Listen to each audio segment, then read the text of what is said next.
त्याचे हातपाय तोडून त्याचा चौरंगा करणारे ते शिवराय. अफजल खानाने जगदंबेची मूर्ती फोडल्यानंतर त्याचा वाघनखांनी कोथळा बाहेर काढणारे ते शिवराय. 1.5 लाखाच्या फौजेच्या सुरक्षेचा वेढा तोडून शाहिस्ते खानाची भर लाल महालामध्ये बोटे छाटणारे ते शिवराय. भारतीय नौदलाचे जनक शिवराय. मराठी व्याकरण राजभाषा कोशाचे जनक शिवराय. मराठी मनाची प्रेरणा शिवराय. मावळ्यांची स्फूर्ती शिवराय. अशा या छत्रपती शिवरायांची जयंती आज आपण इथे साजरी करतोय. प्रत्येक गावागावामध्ये शिवजयंती साजरी होते. लहान लहान मुलं अगदी मावळ्यांच्या वेशामध्ये जाताना दिसतात. हा तो इम्पॅक्ट आहे आणि हा इम्पॅक्ट उगाच आलेला नाहीये. माणसं एकमेकांना 5-10 वर्ष झालं की विसरतात. इतकी वर्ष झाली. 1630 मध्ये जन्म त्यांचा. तुम्ही हिशेब लावा. इतकी वर्ष झाली तरीही शिवाजी महाराजांचा रेलेव्हन्स ज्याला म्हणतो त्यांच्यात असण्याची ते अजूनही आहेत आपल्यामध्ये. ही जी भावना आहे ती भावनाच मनाला एक फार मोठा आधार देऊन जाते. मी अधिक याविषयी काही बोलत नाही. तुम्ही अधिकाधिक शिवचरित्राबद्दल वाचावं, शिवचरित्राबद्दल बोलावं. त्यांच्या चरित्रातनं जे वेगवेगळ्या असंख्य, तुमच्या माहितीसाठी म्हणून सांगतोय, परदेशातल्या मोठ्या मोठ्या युनिव्हर्सिटीमध्ये शिवाजी महाराजांच्या राजनीतीचा अभ्यास होतो आणि त्यांच्या युद्धनीतीचा. त्यांनी जो गनिमी कावा नावाचा गोरिला टॅक्टिक्स ज्याला म्हणतात इंग्रजीमध्ये, त्याचा अभ्यास परदेशामध्ये होतो. एक तर नापोलियन बोनापार्टचा होतो आणि दुसरं शिवाजी महाराजांचा. हा तो प्रभाव आहे जो आजही टिकून आहे. अधिकाधिक त्यांच्याबद्दल जाणून घ्या आणि त्यांच्या चरित्रामध्ये त्यांच्यात असलेले जे गुण आहेत, एक पिता म्हणून, एक पुत्र म्हणून, एक राजा म्हणून, एक मित्र म्हणून, एक सहकारी म्हणून, एक शत्रू म्हणून, या सगळ्या गुणातला एखादा गुण जरी आपल्या अंगी आणवता आला तर आपल्यासारखे भाग्यवान आपणच ठरतो. काळावर आपली चिरंतर नाममुद्रा उमटविणारे छत्रपती शिवाजी महाराज यांचा 19 फेब्रुवारी हा जन्मदिवस. महाराजांचे कार्य आणि कर्तृत्व कोणत्याही काळाला भारावून टाकणारे आहे. स्वराज्याभिमान, आपल्या भूमीशी असणारं नाळेचं नातं शेवटपर्यंत कसं जपावं याचा आदर्श वस्तुपाठ म्हणजे महाराज. बरेचदा जयंती पुण्यतिथीच्या निमित्ताने आपण त्या गोष्टी साजऱ्या करतो खऱ्या, पण त्या व्यक्तीचे विचार मात्र आपल्यापर्यंत पोहोचत नाही. वैभवशाली अशी परंपरा या भूमीला लाभ देते आहे.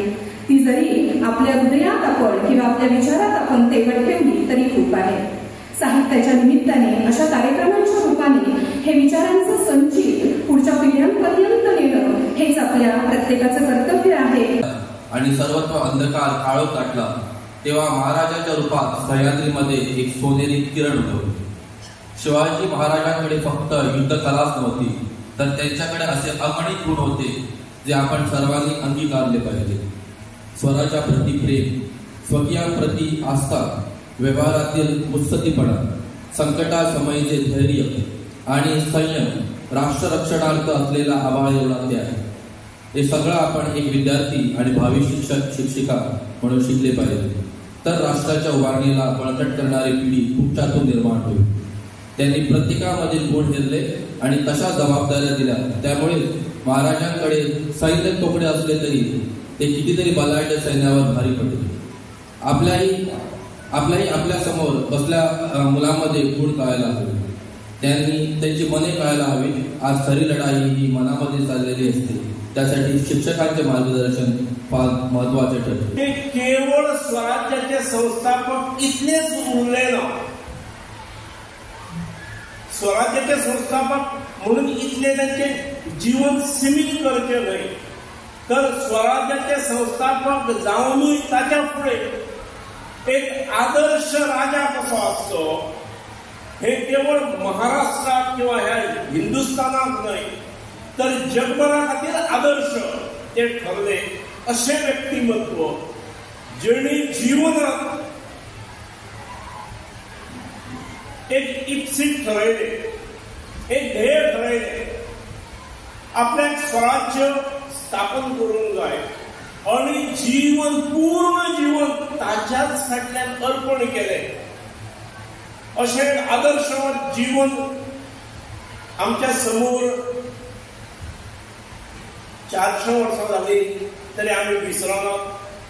म्हाका खात्री आसा 400 की 800, 1000, 1500, 2000 जाली तरी समाज हे निश्चित विसरचो ना. कारण ताणें जे पायंडे घातल्या, जे आदर्श दवरल्यात, विविध सिच्युएशनान ताणें घेतलेले जे निर्णय आसात ते अत्यंत उद्बोधक आणि प्रेरक आसात. आमकां सगळ्यांक येणारी शतकान शतके ते मार्गदर्शक आसतले.